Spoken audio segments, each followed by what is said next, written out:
So not amen, praying. Right. Yeah. This is amen. Amen. Good. I think I have some good students here today. Alright. So my name is Daniel Obin Esiedu. But normally when I'm doing tours, I want my good friends to call me Ghana Ba. Ghana Ba. Again? Ghana Ba. Good. And you know, normally, especially with the accounts, we are being called by the day in which we're born. Alright? So I was born on Saturday. Kwame. So Saturday born males are called Kwame. The females are called Ama. Ama. Ama. Alright? So my name I would want you to call me with is Ghana Ba Kwame. Ghana Ba Kwame. Can't do that for the last time. Ghana Ba. Perfect. But if you think it's too long, you can just do Ghana Ba. I'll respond. Alright? Great. Now the reason why I call myself Ghana Ba is because, so when we say Ghana Ba, it means the child of Ghana. Ba means a child. Alright? I personally believe I'm the only child of Ghana. The rest they have to go and look for their parents. Wait a minute, say that again. Okay, so what I said is I believe I'm the only son of Ghana. Okay. The rest have to go and look for their parents. Alright, I'm just pretending. In this bus, you could realize that all the Ghanaians, I'm the only one with my Ghana flag. So would Ghana Ba also be the prefix for a female along with whatever day they were No, born? not at all. No, Not at all. So Ghana Ba, It's child. it's not a name given to a child. Right. The reason why I call myself Ghana Ba is because I was born on the day in which Ghana gained its independence. Okay. Alright? So that's how come I call myself Ghana Ba. Okay. Alright? So I celebrate my day every year with Ghana. Shake your head. Alright? I believe I'll become the president of Ghana soon. All right, Daniel. Yes. Biggest. That'd be wonderful. So in this bus, we have to make sure at a point when we are taking pictures, you take a picture with me. So we can brag when we get back to That's it. This is so cute. That's it. That we knew you before you became. That's it. Right. And the last one is the next time. I know, of course, you're going to come back to Ghana. With this experience that my brother and my mom are going to give you, you are definitely going to come. When you come, I might be the president of Ghana. You don't need to go through any match protocol. Your face with a picture will be your pass. Okay. All right. You say that in Ghana we have a proverb that we normally say.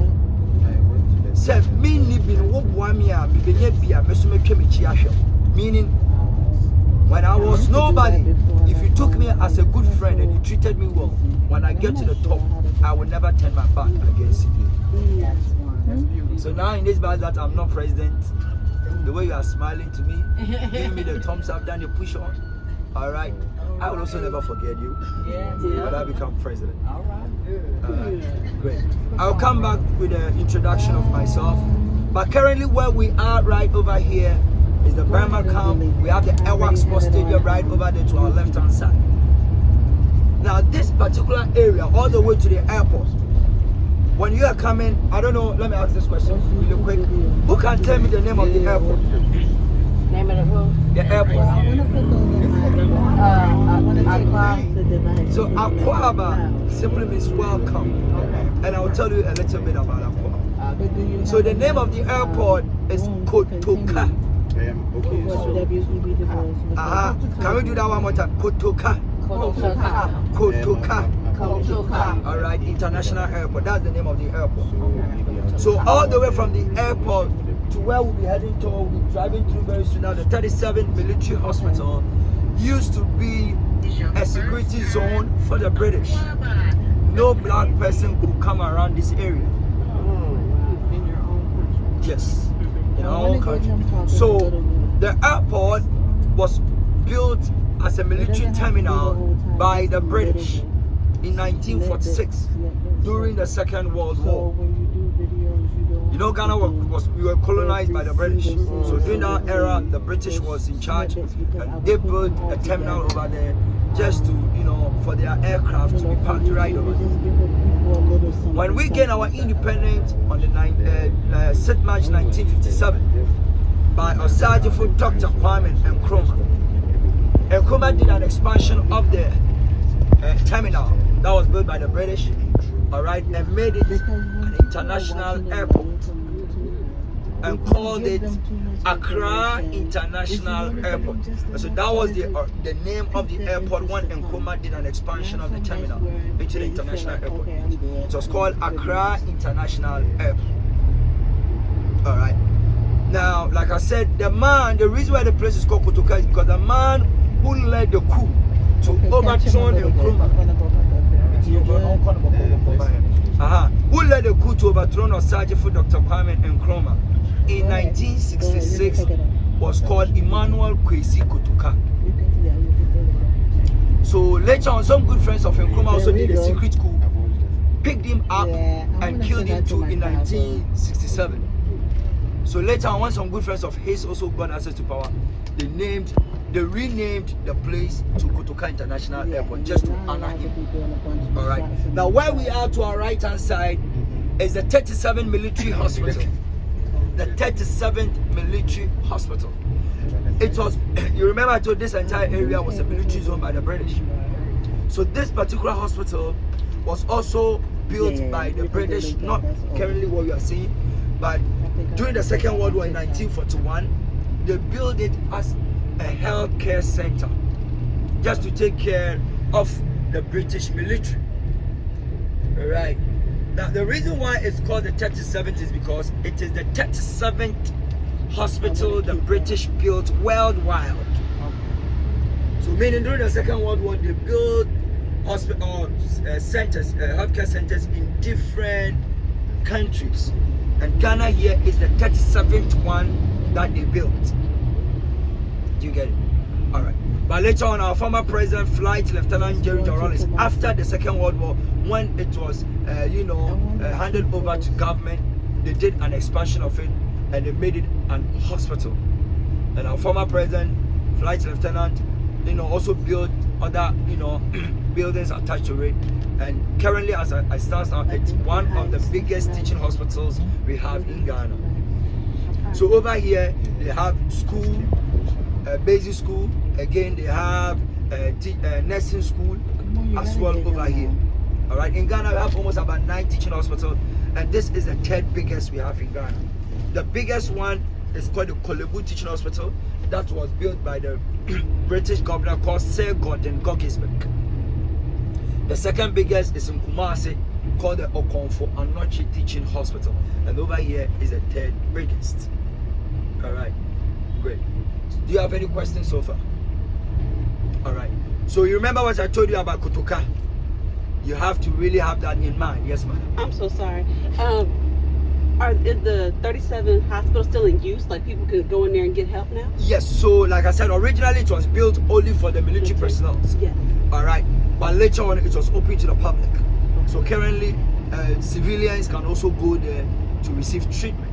Okay. But normally military personnel or the workers over there, they attend to them normally first before depending on their condition. Gotcha. And with them over there, they don't necessarily really pay anything because it's being covered by their security, social security fund and all that. Okay. Good. Is there any more question? That looks very militant. What's that? So that's the basic school of the school of the hospital. Okay. Right. Great. So currently we are heading towards the presidential palace of Ghana. What I want you to put at the back of your mind is all the way from the from the Kotoka International Airport to this side used to be a restricted area. No black person could come here. So please, you can take videos and pictures. To our right hand side is the presidential palace of Ghana. So more like our White House in Ghana. Over here. Right over there. Oh, you getting it for us? All right. So that's our presidential palace.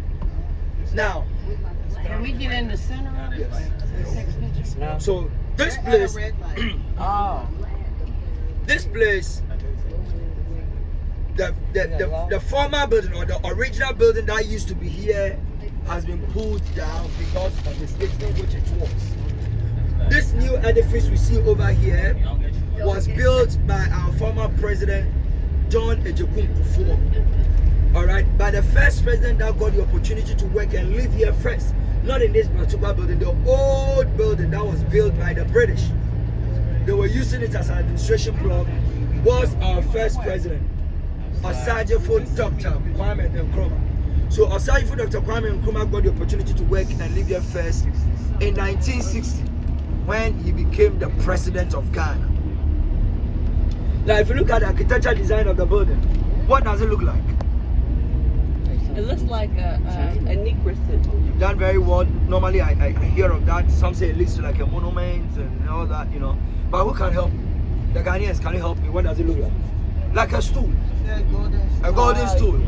Yeah, All right. just like, Now, stools are symbols or symbol of authority, especially with the Akans. The Akans, all right? The Akans, that's what the kings and queens sit on, all right? And so our former president, John Ejekun Kufuor, decided to design this in the shape of a stool just to say that this is the seat of the president. You understand? And remember I told you it's a symbol of authority. So it's to tell you this is where all the authority comes from. But Nkrumah in 1960 got the opportunity to work and live here first. Now during his stay over here, Nkrumah survived 3 main coups d'etat. You know what a coup d'etat is? A coup. A coup. Yes. So Nkrumah survived 3 of them. The first one happened in 1960. Right when he became the president. And I want you to pay attention very well over here. In 1957, when Nkrumah helped us gain our independence, he wasn't the leader or the president of Ghana. He was only made the head of government business at the parliament. So he was then standing in for Ghanaians in parliament, especially when it comes to Ghanaian business. But in 1960, he got the opportunity to become the president of Ghana. That was when he got the opportunity to come and work and live here. So the first attempt of a coup against him and his government was in 1960, where it's been believed that there was a conference going on over there. Some group of military and police barged in there. In fact, there was a bomb explosion, but Nkrumah managed to escape. Alright. The second one that happened was in 1964. Again, some group of military men barged in there while there was a conference going on. Nkrumah was the target. So it's been believed that they shot at Nkrumah, but Nkrumah's bodyguard called Ametewu saved Nkrumah. So he died, and Nkrumah managed to escape. He learned from the first one, so this time around, he created a secret tunnel from the presidential palace all the way to the Egyptian ambassador's residence. Now, the Egyptian ambassador's residence because Nkrumah married an Egyptian lady, and it was politically arranged. Alright, I'll tell you much about that when we are heading towards Nkrumah Memorial Park.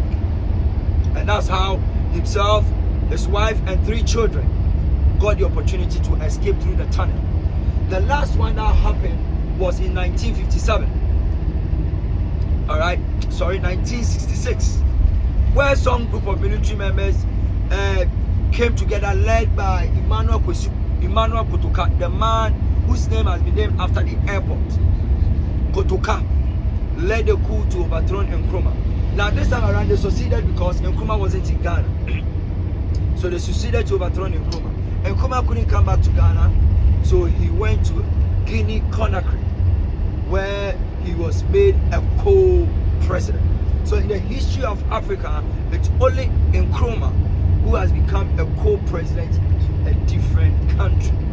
And the reason is because he influenced their independence. Are we okay? Good. Where we are currently now is one of the European settlements, especially where the British came to stay. So over here is Jesus Christ, the Latter-day Saints, that's their temple. Jesus Christ, the Latter-day Saints, that's their temple. So like I said, this is one of the colonial area in Ghana, and the British came to live here. So as we are going, I'm going to show you some of the buildings have been pulled down, but as we move ahead, I'm going to show you some of the colonial buildings. Now, aside from the Kwame Nkrumah, when he became president, he didn't like anything about the British. Who can tell me the first African country that came to Ghana? The first the first European country that came to Ghana. France. Yes. French. The Portuguese. Portuguese. Perfect. All right. So the first European country that came to Africa was Portuguese. All right. And the first place they landed was a place we call Elmina. But the right word is Elmina. You know, this is the branch of Bank of World Bank in Ghana. All right. To our right hand side is some of the colonial buildings. So that's what you're seeing. All these buildings you see are part of the colonial buildings that were built by the British. This is the house of our former president, Flight Lieutenant Jerry John Lawrence.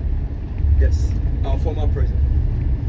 So like I said, this entire area is full of colonial buildings because they came to settle here. The trees you see around is what we call the neem tree. The neem. The neem. You know what the neem is? Neem oil. Neem oil. So the neem oil, they get it from the fruit of the neem.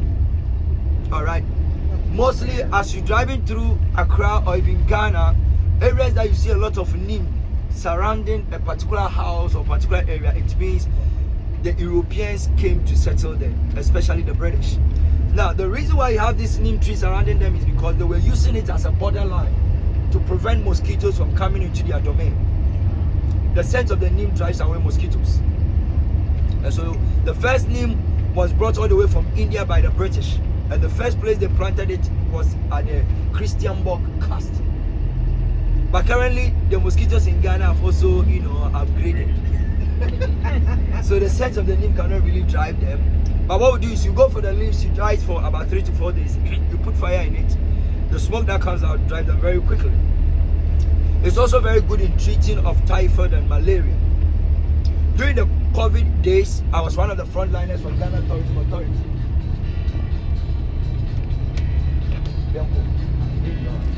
Ghana Tourism Authority. Early in the morning, I just go get myself. So that is the Bank of Ghana that's newly built. Turn to your right, to your left hand side. The Bank of Ghana. That's the Central Bank of Ghana. Newly built. You see the other one at the other side. So currently, this is the headquarters. Alright. So it's the mother of all banks in Ghana. Alright. Now, the British, when they came to settle here, they built a school, church, and a hospital. And no black could attend to all these places. This side, it was the hospital they built. It has been renovated, but it was the hospital that they built called the Rich Hospital. They had a rich school and a rich church. And it was only the British that could get access to go to school over there until we gained our independence and it was open to the public. Good. So like I was saying, Nkrumah didn't like the idea that we were being named by the British. And the name that they were calling us was Gold Coast. Gold Coast. Alright, somebody will ask why Gold Coast. When they came, they came purposely for gold. And they settled at the shores of the sea. So they gave us the name Gold Coast. But when Nkrumah became president in 1960, Nkrumah didn't like the idea that we were being named by the British and also using the British flag. So right when he became president, he decided to change all of them. So he changed the name Gold Coast to Ghana. Now Ghana used to be an ancient empire that existed in the 4th, 5th century. So currently, if Ghana empire was supposed to be in existence, it would be at the northern part of Ghana, somewhere Senegal, Mauritania, at the top of Ghana. Alright.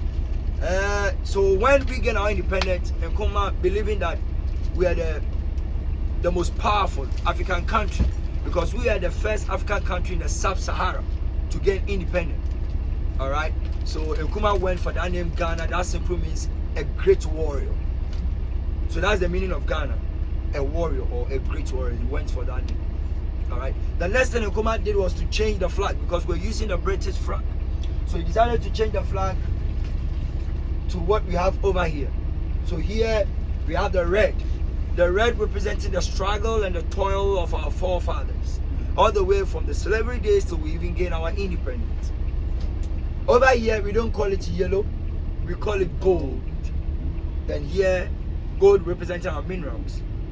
And then here we call it green, representing our vegetation. God has blessed us to the extent that we have almost everything.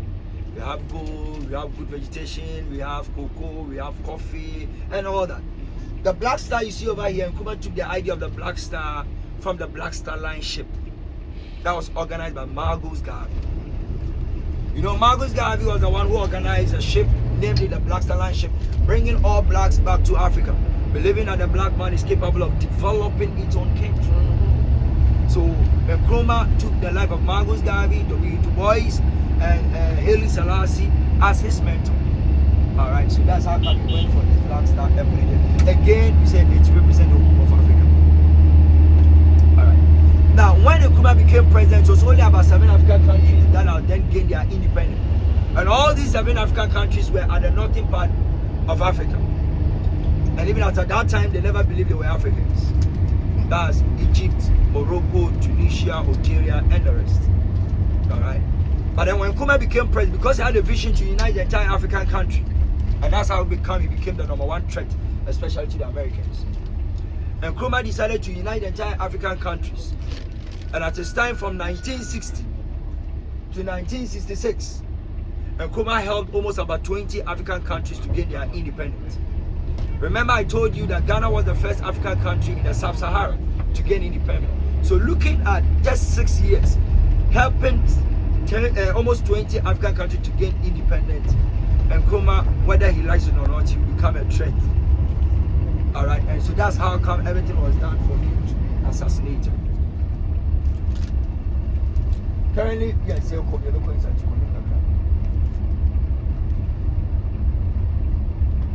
So currently we are entering into the National Museum. Over there we're going to get the opportunity to learn some of our culture and our political scene. Alright, when we come back, I'm going to give some of you your account names. Alright, then we'll proceed. But so far, if you have any question, you can ask. If you have any question, you can ask.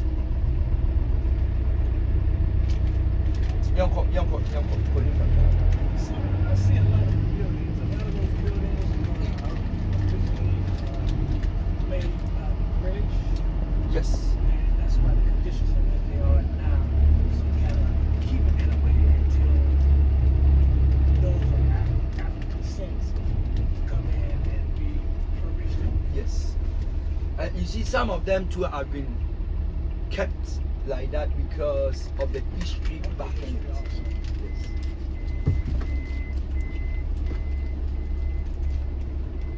If anytime you are eating with some group of people, which of course, if you have some Ghanaians in, or they say when you go to Roma, you do what the Rome do, or that's right. So in Ghana, normally, even if you are a left-handed person, you are supposed to use your right hand in eating. You don't even have to greet someone with your left hand. You always have to greet with the right hand. If somebody is offering a help or trying to give you something, you don't give with your left, you give with your right hand. So these are some of the things that we have to know. And again, when you get to a place that you want to either take a picture with someone, okay, you can just ask for you can just ask the person, please, I want to have a picture with you. But normally I teach the tourists, especially when you find yourself at a crowded place just like Mokola. They're sitting under the scorchy sun, very worried because nobody is buying their stuff. The moment you put your camera on them, they'll just bounce at you. Hey, why? They'll try to bounce at you. But then trust me, those people over there are very nice people. Just get to them and say, me pao chow. Say, me pao chow.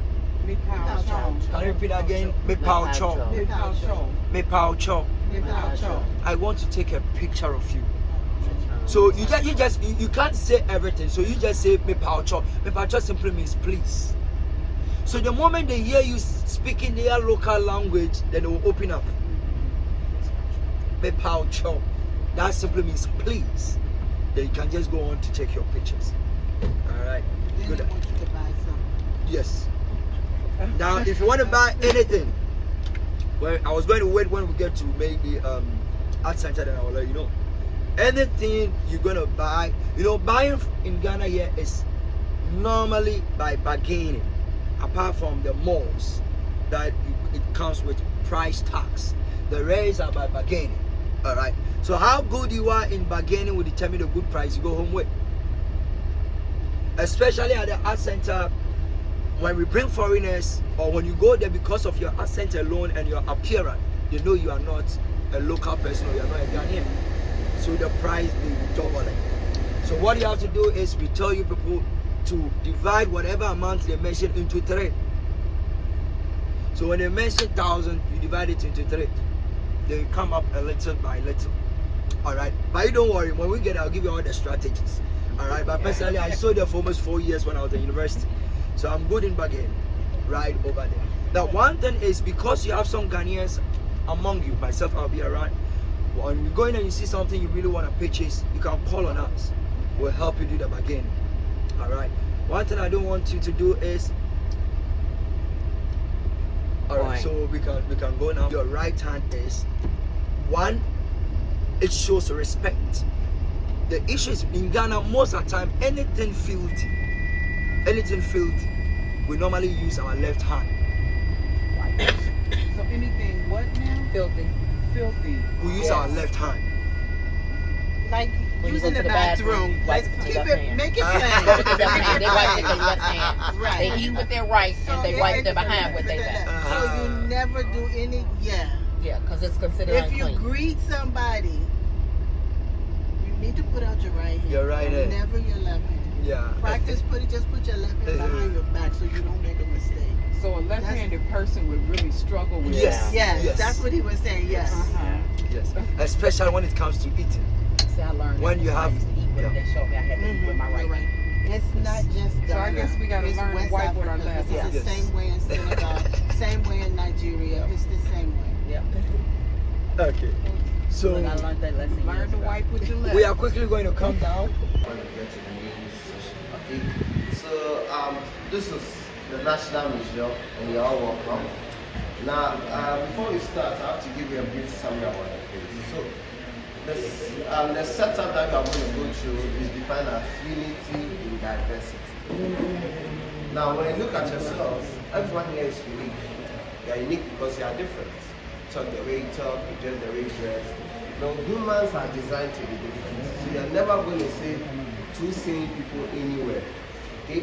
But when you look at the world, no one lives in isolation. We are always in societies. So no matter how different we find ourselves, what happens is our differences should make us better rather than to drag us down. So we have a time, so we go around in circles. So like in 30 minutes time, we should finish up with the setup. And I'll tell you why we have a spider hanging up there. Don't worry. So you are free to ask any questions, but not too many questions.